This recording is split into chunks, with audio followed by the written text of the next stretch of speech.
그거는 사진을 보고 설명을 드리면 좀 편할 테니까 여기 보시면 이 1번, 2번에서 그림 있지 않습니까?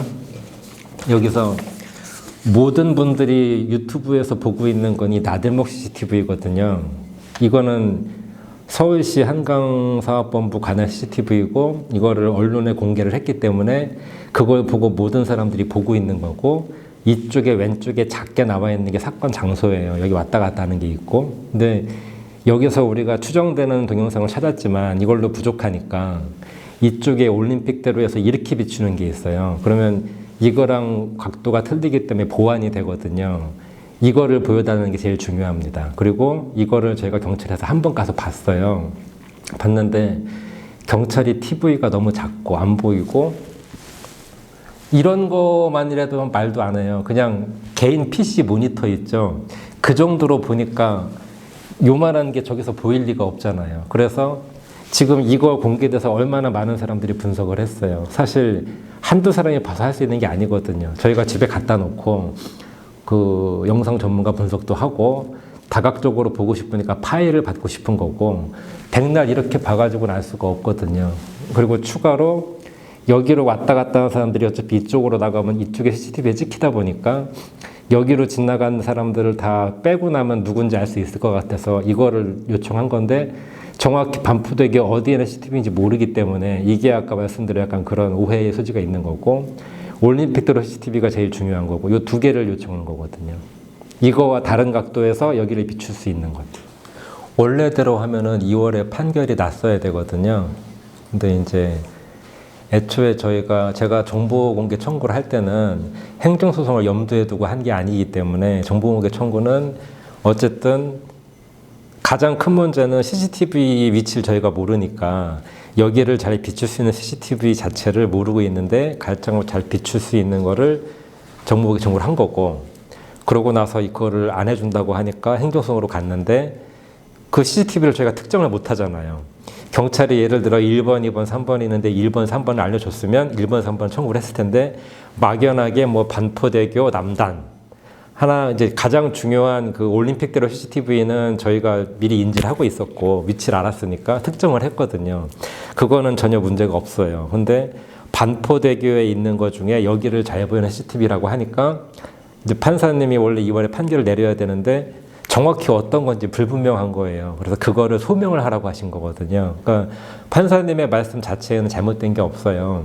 경찰이 처음부터 반포대교에 1, 2, 3, 4, 5, 6, 7번이 있는데 이게 잘 보인다고 했으면 문제가 없지만 애초에 제가 정보공개 청구할 때는 뭐 7번이다 8번이다 이런 얘기를 하지 않았기 때문에 이제 경찰과 우리 걸 보다 보니까 서로 다른 걸 얘기하는 것 같다는 느낌이 들어서 소명을 하라고 하신 거니까 그 자체는 크게 틀린 게 없는 것 같고 재판 자체가 그렇게 돌아가면서 두 달에 한 번씩 하다 보니 2월에 소명하니까 4월로 넘어갈 수밖에 없는 거고 4월에 판결이 아니고 4월에 얘기를 듣다 보니까 솔직히 그 판결은 6월에 날 수밖에 없는 거거든요.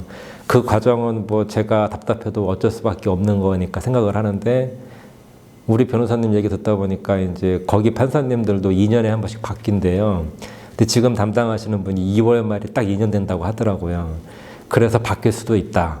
바뀌면 또 새로운 판사님들이 와서 보시는 거니까 그런 거를 다 인신 있게 해서 하실 수 있을까는 사실 우려가 되는데 이런 자체가 뭐 제가 컨트롤할 수 있는 부분이 아니니까 답답해도 할 수 없는 거고 사실은 경찰이 법적으로 따져서 뭐 이렇게 나오는 거에 저희가 뭐 적법하다 아니다라고 할 수는 없는 거지만 애초에 제가 이제 기분 나빠하는 거는 모든 수사나 이런 것들을 유족한테 뭐 협조한다고 다 해놓고 보여준다고 해놓고 나서 안 보여주니까 화가 나는 거지 처음부터 안 된다고 했으면 이럴 필요도 없잖아요. 근데 대표적으로 중간 수사 보고할 때나 아니면 그러고 나서는 이제 변호사건 심의의 종료밖에 없었는데 그때도 언론에는 뭐 2개 팀을 붙여서 뭐 최종 과정까지 뭐 알아보겠다고 했지만 그건 말뿐인 거고 하나도 안 했거든요.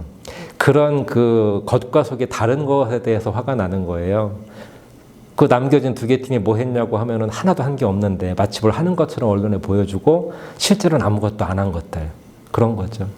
표면적인 이유가 맨 마지막 장에 보면 이렇게 문자 메시지 주고받은 것처럼 오늘 바쁘고 강력대가 어디 나가 있고 이런 식으로 늘 외면을 하게 됐는데 그게 아까 말씀드린 수사에 2개 팀을 남겨놨다고 해놓고 나서 막상 제가 뭘 보자고 그래도 늘 이런 식으로 오늘 바쁘고 뭐하고 안 됩니다라고 하니까 저희는 이제 정보공개청구 다음에 행정소송 할 수밖에 없었고 그다음부터는 소송했잖아요. 소송해서 이겨서 보면 되는데 이렇게 나오는 거거든요. 그게 너무나 정말 간사한 거죠. 그러니까 자기들이 말한 것 중에 거짓은 없어요. 근데 결론도 없잖아요. 사람들로부터 추정하게 만들었잖아요. 그렇겠네.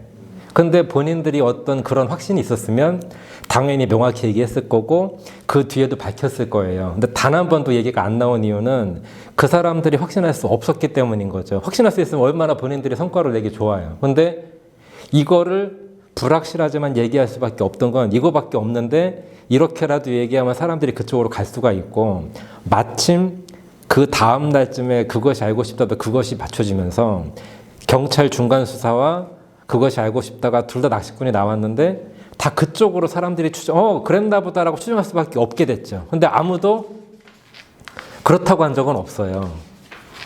그래서 저희도 궁금해서 나중에 낚시꾼을 수소문해서 만났거든요. 만났는데 자기들이 본 거는 중년 남성이었다고 하니까 제가 이제 거기서 너무 황당했던 거고 그래서 그 7명 중에도 이 현장이 예를 들어서 이분이 본 거는 여기 사건 장소에 있으면 이렇게 1번부터 7번까지 서 있었고 앉아 있었거든요. 제가 만난 사람은 1, 2, 3번이에요. 그리고 그것이 알고 싶을 때 나간 사람은 5, 6, 7번이거든요. 그럼 가까이서 본 사람이 1, 2, 3번이고 맨 처음 본 사람이 1번이란 말이죠. 그러면 그 1, 2, 3번을 만나서 아버지로서 사실이 중요하니까 당신들이 본 사람이 정민이냐 아니냐 아니면 정민이가 이런 옷을 입고 있었는데 그 물어봤을 때 당연히 어두웠으니까 시꺼멓게만 보였고 자기가 확실할 때 분명히 중년 남성이고 얘가 아니다. 근데 경찰이 그렇게 안 물어봤다.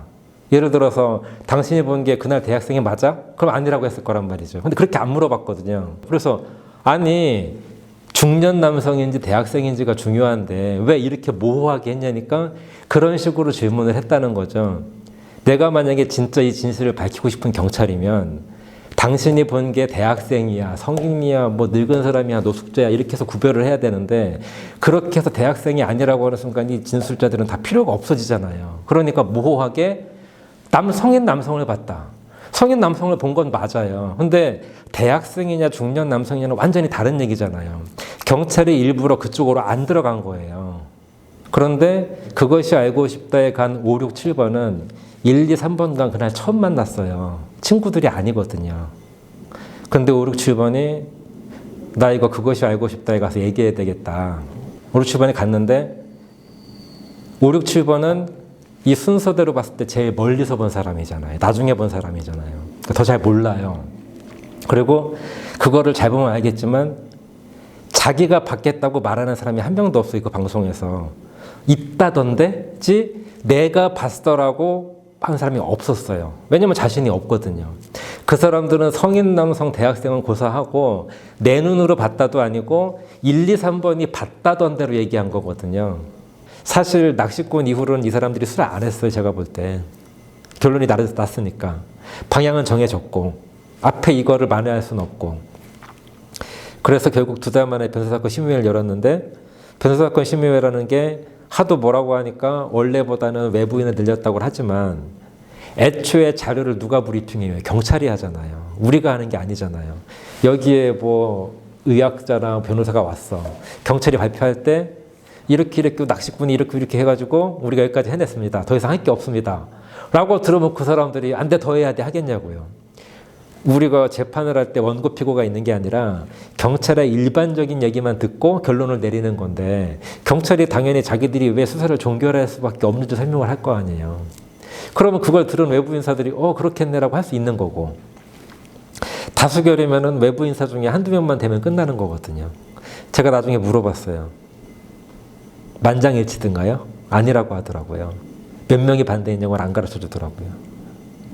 경찰이 이미 거기에 2명이 껴있으면 외부인 중에 1명만 끼면 끝나는 거잖아요. 다수결이라는 거는.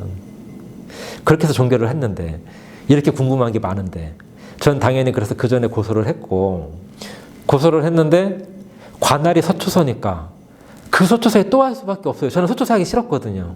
근데 할 수밖에 없어요. 그랬더니 이번에 형사계가 관할이 되는 거예요. 관할이 틀리니까 잘할 줄 믿어야 되나? 형사계 사람들은 내용도 하나도 모르죠. 소문만 들었을 뿐이지 이 사건에 자기가 담당은 아니었잖아요. 그럼 또 공부를 해야 될 거 아니에요? 그러고 이제 저희가 뭐 수사 요청서를 애초에 강력계가 할 때는 탄원서가 형태로 한 4번인가 냈었고, 고소 이후에는 수사 요청서를 변호사를 통해서 4번 또 냈어요. 뭐 이런 거 해주세요, 저런 거 해주세요 했는데 경찰에 답이 없죠. 그렇게 4개월이 흘렀어요. 종결한다고 해서 아니 그래도 고소를 했는데 피의자 한 번 소환을 안 하냐, 어떻게 현장 검증을 한 번도 안 하냐, 말을 안 하더라고요. 이 사람들은 4개월 동안 진짜 한 게 없고 뭐 했냐고 그러니까 강력계가 수사한 게 제대로 됐나 그걸 검토를 했다고 하는 거예요. 그래서 증거 불충분으로 불송치한다고 해서 저희가 검찰에 이의 제기를 해서 지금 바뀐 검경 수사권 조정에 의해서 불송치가 송치로 바뀐 거거든요. 우리가 이의 제기를 했기 때문에 송치로 바뀌어서 지금 이제 검찰에 배당이 돼서 보고 있는 거고, 그걸 모르는 거죠. 수사 중인데 이분이 할 수 있는 건 3가지가 있거든요. 정말 기소를 한다, 아니면 경찰 수사 결과가 맞으니까 불기소로 끝낼 수가 있는 거고, 최악은 야 이거 내가 볼 때 이런 게 부족하니까 수사 다시 해, 경찰에 줄 수도 있는 거고. 그거는 본인의 선택 문제고, 지금의 검경 수사권에서는 검찰에 이걸 수사할 의무는 하나도 없어요. 예를 들어 내가 검찰이 바빠 죽겠는데 내가 수사할 수 있는 6대 범죄도 아니잖아요. 일반적으로는 오면은 보고서 오케이 하거나 재수사 하면 끝나지, 이걸 내가 또 하는 필요는 없거든요. 그래서 정말 간절하게 부탁을 한 게 이 수많은 분들 청와서 낸 게 제발 검찰이 수사하게 해주세요거든요.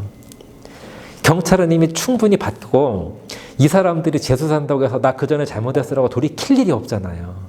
경찰에 주는 건 아무 의미 없으니까 제발 검찰의 눈을 한번 좀 봐달라. 그렇게 지금 탄원서를 내고 있는 거고, 그러니까 지금 몇 달째 보고 계신 거라고 저는 생각을 해요. 아니죠. 그 한 거는 했다고 하는 거잖아요. 했는데 예를 들어서 대표적인 게 거기 중간에서 발표도 있는데, 이 반대쪽에서 보는 하이페리온의 CCTV는 정말 여기를 비추고 있는데 이거를 너무 늦게 찾아가서 KBS에 그거 어떻게 했냐면요, 제가 얘기 듣고 하이페리온에 먼저 갔어요. 관리사무소 만나서 KBS 연락처 받아서, 이게 하이페리온 위에 있는 게 KBS 재난방송 담당이니까 재난방송 연락을 해서 상황 설명을 하고, 그랬더니 이제 보관기간이 지났으니까 지워졌다. 그러면 포렌식을 해야 되니까 포렌식을 하게 해달라. 오케이. 그래서 그 사람 정보까지 다 얻어서 경찰에 알려줘서 제발 좀 가서 포렌식을 해달라. 그래서 가서 포렌식을 한 거거든요. 근데 삭제가 돼서 안 나온다고 하더라고요. 그 사람들이 찾았던 CCTV는 다 좋은데 너무 늦게 갔다는 얘기죠.